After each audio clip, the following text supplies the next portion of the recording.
negara Indonesia yang tadinya demokratis ini menjadi negara yang menuju ke otoriter gitu. Dan tentunya hati-hati kalau begini ceritanya, kita bisa masuk ke dalam jebakan negara otoriter. Keprihatinan terhadap maraknya isu 3 periode, di mana 3 periode ini adalah satu bentuk pelanggaran konstitusi sebagaimana yang sering kita bahas, dan itu harusnya dilarang oleh presiden.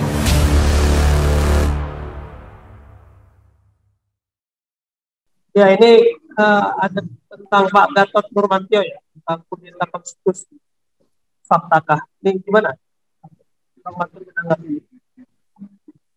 Ya, saya kira kita ingin menanggapi singkat saja bahwa eh, Pak Gatot dengan kawan-kawan di kaminya itu punya satu keresahan apa yang sedang terjadi di masyarakat, apa yang terjadi dalam kehidupan sosial, ekonomi, politik bangsa Indonesia hari ini, di mana eh, ada satu kekuatan eksekutif yang sudah begitu kuat sehingga juga bisa mempengaruhi kekuatan legislatif dalam hal ini adalah DPR, dan juga kekuatan yudikatif.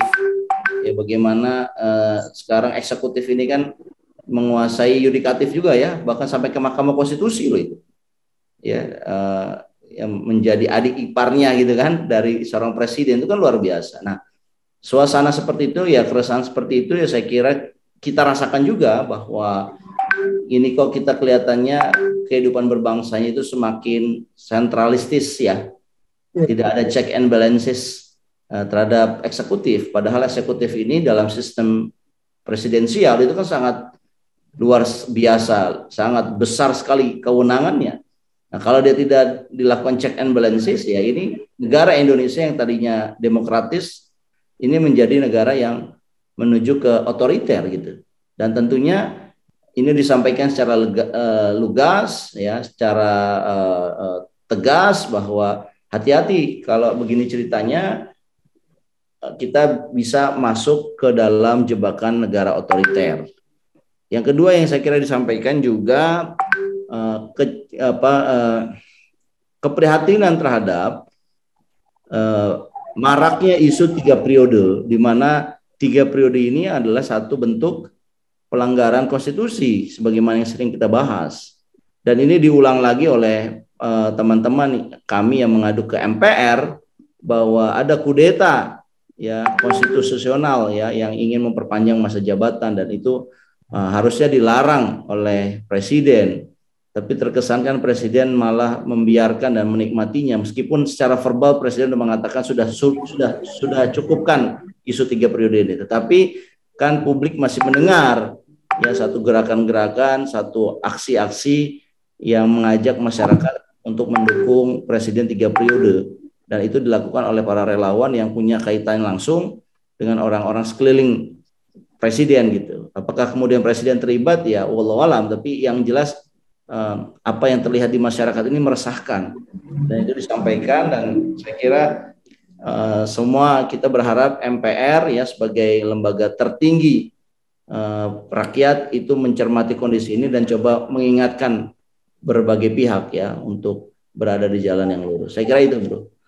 Ya, tadi sedikit menanggapi Bang ya, yang disampaikan perihal ya, pernikahan ketua MK ya dengan adik presiden. Ini kan ini memang buat saya ini nggak apa ya, secara moral intelektual nggak pas gitu ya. Harusnya kan oke lah, dulu ketika akan menikah kan publik mengatakan apa ya, kalau bisa jangan ada konflik of interest, kan kemudian dikatakan ya namanya udah buang segala macam kan. Oke. Kemudian setelah itu menikah, kemudian sampai menikah pun tidak mundur seperti ketua MK. Itu sebetulnya mengganggu peran publik ya kalau menurut saya. Gimana Pak? Ya, saya kira di pemerintahan sekarang ini apa yang tabu ya, apa yang tadinya kita anggap sebagai itu adalah KKN, itu di sini itu dianggap biasa di pemerintahan saat ini. Ya misalkan ya kita pernah bahas dalam Zuminari Jumat lalu saya kira ya, ketika Menek BUMN punya keluarga di GoTo ya, dan kemudian salah satu BUMN yang membeli saham GoTo, itu kan kita melihat adanya afiliasi, adanya bentuk berpotensi konflik kepentingan dan KKN, tapi itu didiamkan saja. Begitu juga yang sedang terjadi ketika MK yang harusnya netral ya, kemudian lembaga ini ketuanya punya hubungan langsung ikatan pernikahan dengan adiknya presiden, tentunya ada hubungan keluarga. Jadi para masyarakat yang akhirnya ingin mengadukan undang-undang yang dibuat oleh presiden kepada MK, dia akan jadi ragu. Kenapa? Ya, MK-nya keluarga presiden, tentunya dia akan membela presiden. Kan begitu logika sederhananya masyarakat ya. Jadi akan apa ya, menurunkan kewibawaan MK sendiri ya kalau menurut saya. Ya saya kira enggak. Rezim ini semuanya menurunkan kewibawaan seluruh elemen kelembagaan negara gitu. Dan ini enggak bagus di akhirnya nanti. Oleh karena itu saya kira saya bingung ya, apakah kemudian nepotisme itu, korupsi, kolusi, nepotisme itu udah benar-benar dipinggirkan gitu loh. Sehingga kesannya reformasi yang ingin memberantas KKN itu kita abaikan saja. Ya, bagaimana misalkan seorang menteri sosial yang korupsi bansos ya, menteri sosial ya itu ya, itu hanya dikenakan pasal suap saja, bukan pasal korupsi. Yang tadinya hukumannya harusnya bisa optimal hukuman mati misalkan, tapi hukumannya hanya hukuman ringan saja. Ya beda dengan kasus-kasus korupsi sebelumnya misalkan. Nah ini kan menunjukkan turunnya satu value bernegara itu sudah turun. Seolah-olah KKN itu lumrah, ya seolah-olah mementingkan atasan, mementingkan eksekutif, mementingkan RI satu jauh lebih penting dibandingkan mementingkan kepentingan rakyat banyak.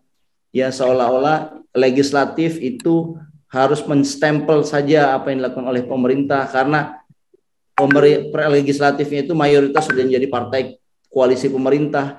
Ini kan jadi kacau gitu cara bernegara. Jadi kita punya value demokratisasi yang turun dan itu pun diakui dalam surveinya, dalam datanya BPS. Itu diakui bahwa ada nilai-nilai demokrasi yang mengalami penurunan. Dan saya kira balik lagi ke topik kita bahwa ada sekelompok orang yang menyampaikan aspirasinya ke MPR. Saya kira ini patut diapresiasi dan kita terima kasih ada sekelompok orang yang berani mengingatkan bahwa kita ini sedang menuju kepada kudeta konstitusi dan ini harus disikapi dengan serius. Ya, MPR bisa mengingatkan kepada seluruh lembaga eksekutif, legislatif, yudikatif untuk berperanlah, bertindaklah sesuai dengan undang-undang, bukan saling berkompromi, berkolaborasi, kolusi, nepotisme yang pada akhirnya kekuatan itu terkonsolidasi di satu orang gitu loh. Padahal kita punya satu sistem trias politika, 3 komponen kelembagaan, bukan satu kelembagaan saja. Saya kira gitu, Bro Mustafa. Mungkin supaya lebih jelas saya bacakan aja ya 7 poin kudeta konstitusi yang disampaikan kami ke MPR ya. Biar itu menjadi poin yang bisa disimak oleh pemirsa. Ini 7 poin ini yang pertama adalah mendesak dan meminta kepada Majelis Permusyawaratan Rakyat Republik Indonesia untuk lebih terbuka dalam menyerap aspirasi rakyat serta meneruskan kepada lembaga-lembaga lainnya yang berkompeten. Kedua, mendesak dan meminta MPR RI untuk bersikap keras dan tegas kepada pemerintah agar hukum ditegakkan tanpa tebang pilih. Konstitusi menegaskan Indonesia adalah negara hukum, yang mana berarti setiap orang mempunyai kedudukan sama di muka hukum. Karena itu pejabat negara yang terindikasi melanggar hukum termasuk dalam kasus-kasus vaksin atau PCR, CPO, minyak goreng, pembentukan undang-undang minerba, undang-undang ciptaker, undang-undang IKN, penundaan pemilu, dan lain-lain harus diproses secara sesuai dengan hukum yang berlaku. Ketiga, mendorong MPR RI untuk bersikap keras dengan mendesak pada Presiden agar bertindak cepat dan tegas untuk memberhentikan para anasir makar konstitusi dari jabatannya, serta diberikan sanksi yang sepadan untuk mencegah agar tidak terulang kembali kejadian yang sama di masa yang akan datang. Yang keempat, mendorong MPR RI untuk bersikap tegas dengan mendesak pada KPK agar para menteri dan pejabat negara yang diduga terlibat propaganda makar konstitusi, yaitu Saudara Bahlil Lahadalia, Airlangga Tarto, Tito Karnavian, Lut Bin Sarpanjaitan, Muhaimin Iskandar, dan Zulkifli Hasan, KPK harus segera mengusut tuntas berbagai kasus korupsi mereka yang sudah masuk ke meja KPK. Kasus korupsi tersebut jangan dijadikan sandera politik untuk melakukan mufakat jahat, persekongkolan politik yang mengingkari yang merugikan masyarakat luas. mendorong MPR RI agar lebih aktif dalam upaya menghentikan seluruh produk undang-undang yang terbukti telah melanggar konstitusi dengan mendesak pemerintah khususnya terhadap undang-undang Cipta Kerja yang sangat tidak adil dan inkonstitusional, padahal sangat jelas undang-undang Ciptaker memberi fasilitas dan kenikmatan luar biasa kepada pengusaha namun merugikan para pekerja dan masyarakat adat. Serta keuangan negara, undang-undang Cipta Kerja dan peraturan turunannya termasuk insentif perpajakan, seyogianya dinyatakan betul karena sudah dinyatakan inkonstitusional oleh MK. Namun sangat ironis karena undang-undang Cipta Kerja yang diputuskan oleh MK melanggar itu malah diperpanjang 2 tahun pelaksanaannya. Keputusan MK sangat ambigu, termasuk keputusan MK yang membolehkan TNI atau Polri aktif menduduki jabatan kepala daerah dan BUMN, padahal jelas-jelas melanggar undang-undang. Bahkan sehari sebelum MK menyatakan melarangnya. Poin ke-6, mendesak MPR RI untuk segera bertindak cepat dengan meminta pemerintah untuk menghentikan pelaksanaan undang-undang ibu kota negara yang disahkan super cepat. Juga harus segera dibatalkan undang-undang IKN yang dibentuk dengan melanggar proses pembentukan undang-undang dan konstitusi. Karena tercium hanya untuk menciptakan proyek oligarki daripada untuk kepentingan nasional atau masyarakat luas atau negara proyek IKN sangat dipaksakan di tengah minimnya minat investor. Sedangkan dari sudut keuangan negara yang syarat utang dan terus defisit, Indonesia tidak dalam posisi untuk dapat membangun mega proyek pembangunan IKN dan APBN. Poin terakhir, poin 7, mendorong kepada MPR RI untuk segera dapat mengambil peran sesuai tugas dan fungsi konstitusionalnya guna terciptanya kondisi ke arah terjadinya perbaikan dan proses menuju sidang umum MPR RI guna mengevaluasi kepemimpinan Presiden dan Wakil Presiden. Yang hal ini sangat penting untuk meminta pertanggungjawaban kepada Presiden dan Wakil Presiden atas berbagai bentuk penyelewengan, penyimpangan dan pelanggaran konstitusi sebagai penyelenggara negara sekaligus untuk menegakkan marwah MPR RI.